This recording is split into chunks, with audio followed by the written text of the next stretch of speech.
கிறிஸ்துவுக்குள் மிகவும் பிரியமான சகோதர சகோதரிகளே, இயேசு கிறிஸ்துவின் நாமத்தினாலே உங்கள் யாவருக்கும் எனது அன்பின் நல்வாழ்த்துதலையும் வணக்கத்தையும் தெரிவித்துக் கொள்கிறேன். இன்றைய பகலின் குளிர்ச்சியான நாளின் தியான வசனம் நெகேமியா 2ஆம் அதிகாரம் 6ஆம் வசனம்.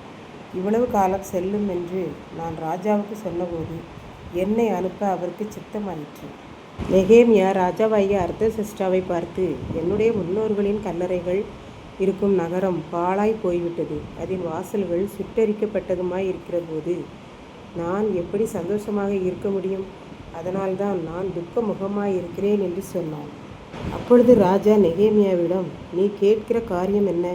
கொஞ்சம் புரியும்படி சொல்லு என்று கூறுகிறார். அதனால் நெகேமியா ஆண்டவரிடம் நன்றாக ஜெபித்துவிட்டு ராஜாவை பார்த்து பேசுகிறான். அதற்கு ராஜா, நீ என்ன சொல்லுகிறாய் என்பதை கொஞ்சம் இன்னும் விளக்கமாக சொல்லு. நீ ஒவ்வொரு நாளும் இப்படி துக்கமுகமாய் இருந்ததில்லையே என்று கூறுகிறான். ராஜாவுக்கு நெகேமியாவின் மேல் அன்பையும் பட்சத்தையும் ஆண்டவர் கொடுத்திருக்கிறார் என்று பார்க்கின்றோம். நெகேமியா ஜெபித்துவிட்டு ராஜாவிடம், ராஜாவுக்கு சித்தமானால் உமது கண்களில் அடியேனாகிய எனக்கு தயவு கிடைத்ததானால் என் முன்னோர்களின் கல்லறைகள் இருக்கும் யூதா தேசத்தில் உள்ள எருசலேம் பட்டணத்தை மறுபடியும் புதுப்பித்து கட்டும்படி என்னை நீர் அங்கு அனுப்ப வேண்டிக் கொள்கிறேன். ஏனென்றால் அந்த பட்டணத்தில் தேவாலயத்தின் அலங்கம் இடிபட்டும் அதன் வாசல்களெல்லாம் சுற்றுப்புறத்தாரால் சுட்டரிக்கப்பட்டும் கிடக்கிறது என்று கூறினான். இவன் இந்த வார்த்தைகளை ராஜாவிடம் பேசுகிற போது ராஜஸ்திரியும் ராஜாவின் அருகில் இருந்தாள். ராஜா நெகேமியாவை பார்த்து, உன் பிரயாணம் எத்தனை நாள் ஆகும்? நீ எப்பொழுது திரும்ப வருவாய் என்று கேட்டார். நான் போய் திரும்ப வருவதற்கு இவ்வளவு நாள் ஆகும் என்று ராஜாவிடம் அவன் கூறினபோது ராஜா எனக்கு விடுப்பு கொடுத்து என்னை அனுப்பிவிட அவருக்கு மனதுண்டாயிற்று.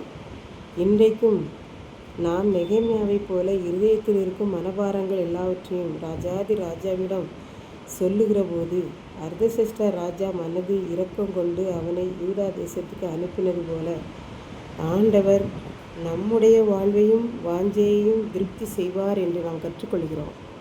இப்படித்தான் ஒரு வாலிபன் இருந்தான். அவன் கல்லூரியில் படித்து கொண்டிருந்தான். மதியந்தோறும் சாப்பிட்டு விட்டு ஒரு சிறிய குழுவாக ஜெபிப்பார்கள். அப்போது அவனும் போய் சேர்ந்து ஜெபிப்பான்.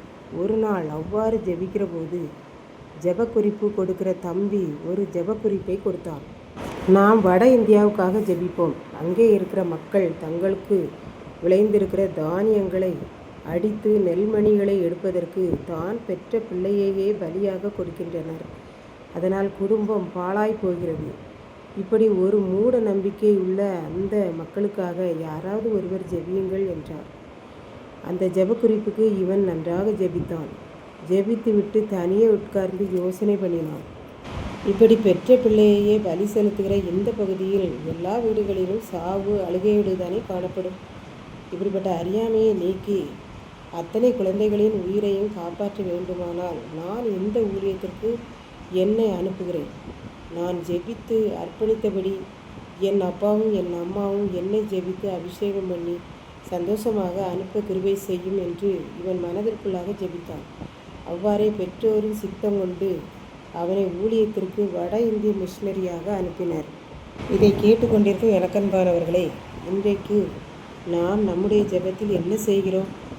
நம்முடைய அர்ப்பணிப்பு எப்படி இருக்கிறது என்பதை நாம் சிந்தித்து பார்ப்போம். அன்றைக்கு நெகேமியா என்னும் யூதன் பெர்சியாவின் ராஜ அரண்மனையில் பெரிய பணியில் பதவியில் இருந்தாலும் அவன் தன் சொந்த தேசத்தை மறவாமல் உட்கார்ந்து ஜெபித்து ராஜாவிடம் விடுப்பு கேட்கிறான். ஜெபித்து கேட்கிற போது ஆண்டவரே அவருடைய உள்ளத்தில் இருக்கிற ஊழிய வாஞ்சைகளை அங்கீகரித்து அவனை அனுப்ப சித்தமாகிறார். இன்றைக்கும் ஆண்டவர் யார் என் காரியமாய் போவான் என்று கேட்டுக்கொண்டே இருக்கிறார். நாம் அதை உணர்ந்தவர்களாய், அடியே நான் இருக்கிறேன் ஆண்டவரே என்னை அனுப்பும் என்று சொல்லுகிற போது அவர் நம்மை தெரிந்து கொண்டு அனுப்புவார், அறுவடையை தருவார். கர்த்தர்தாமே இந்த வார்த்தைகளை ஆசீர்வதிப்பாராக. ஆமென். ஜெபம். அன்பின் ஆண்டவரே, இந்த அருமையான நல்ல நாளுக்காக நன்றியோடு ஸ்தோத்திரிக்கிறேன். இப்பொழுது இந்த வார்த்தைகளை கேட்டுக்கொண்டிருக்கிற ஒவ்வொரு பிள்ளைகளும் நெகேமியாவைப் போல உம்மை நோக்கி ஜெபித்து என்னை ஊழியத்துக்கு அனுப்பும் ஆண்டவரே என்று தன்னை அர்ப்பணிக்கவும் உம்மால் அனுப்பப்படவும் உதவி செய்தரணும். மீட்பர் இயேசு கிறிஸ்துவின் நாமத்திலே தாழ்மையோடு வேண்டிக் கொள்கிறேன் பிதாவே. ஆமென்.